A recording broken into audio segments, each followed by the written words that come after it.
Resolvamos el siguiente problema sobre fuerzas eléctricas y campos eléctricos. Dice, en el rectángulo del dibujo se debe colocar una carga en la esquina vacía para que la fuerza neta sobre la carga en la esquina A apunte en la dirección vertical.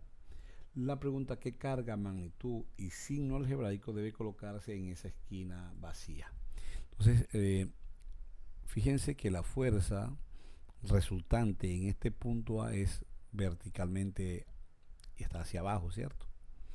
Y nos piden que cuál sería esta carga que debemos colocar aquí para que eso sea así. Entonces voy a llamar aquí, ubicar los puntos B, C, D, ¿sí? Para tener en cuenta esta situación.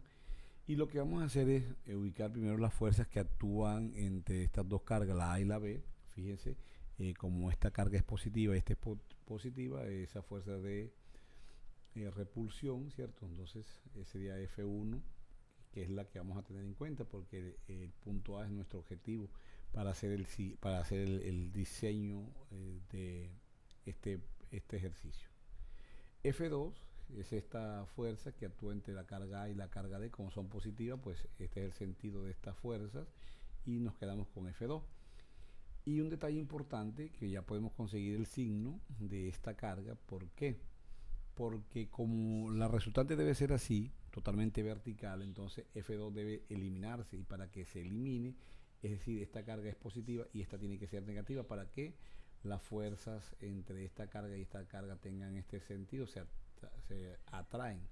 Por lo tanto, la componente de F3 en X con la componente de F2 en X, que es esta, deben anularse para que exclusivamente nos quede esta. Listo. Ahora lo que vamos a hacer es calcular la distancia que hay entre el punto A y el punto C, ya que entre el punto A y el punto B lo tenemos, que es D, y entre el punto A y el punto D es 4D. Entonces nos faltaría esta diagonal, que la vamos a calcular mediante Pitágoras, que no es más que la raíz de esta distancia, 4D al cuadrado, más esta distancia al cuadrado. Es decir, esto nos da 16D a la 2, más D a la 2 nos daría raíz de 17 de a la 2. Este de a la 2 lo podemos sacar de radical y nos queda que esa distancia de esa diagonal no es más que la raíz de 17 que multiplica a D.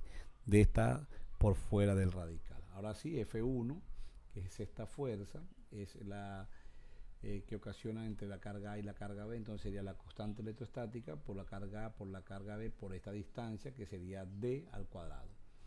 Para F2, que es entre la carga A y la carga D, entonces sería la constante por la carga A por la carga D entre la distancia esta al cuadrado, como es 4D, y si lo elevamos al cuadrado sería 16 D a la 2. Listo.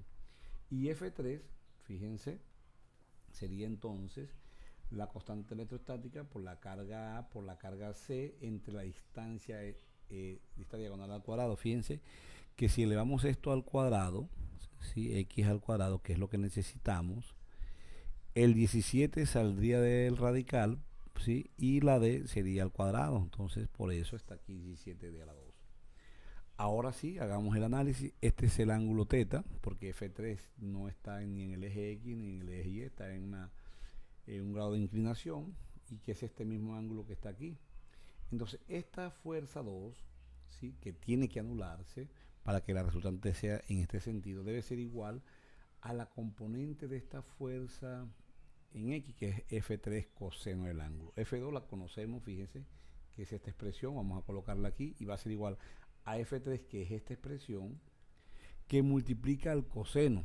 ¿Y qué es coseno aquí, muchachos? Coseno no es más que esta distancia, que se llama 4D, entre la hipotenusa, que es raíz 17D. Listo. La he expresado de esa manera en términos de cateto e hipotenusa. Aquí cancelamos esta constante con esta constante, d cuadrado con d cuadrado, esta d con esta d, esta carga A con esta carga A, ¿cierto? Y aquí nos quedaría entonces la carga D sobre 16 igual, aquí nos quedaría la carga C sobre 17, y por acá 4 sobre raíz de 17. Nuestro objetivo, muchachos, es esto. Entonces vamos a despejarla. Este 17 raíz de 17 pasaría a multiplicar la carga en D, y este 4 pasaría a multiplicar el 16, que nos daría ¿cuánto? Nos da 64.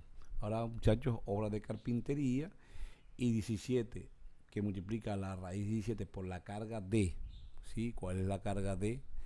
3 por 10 a la menos 6, ¿sí? Entre 64 nos daría la carga que debemos colocar en esta esquina vacía, que es de 3.29 por 10 a la menos 6 coulomb. Chicos, finalizamos el problema. No olviden suscribirse a nuestro canal. Muchas gracias.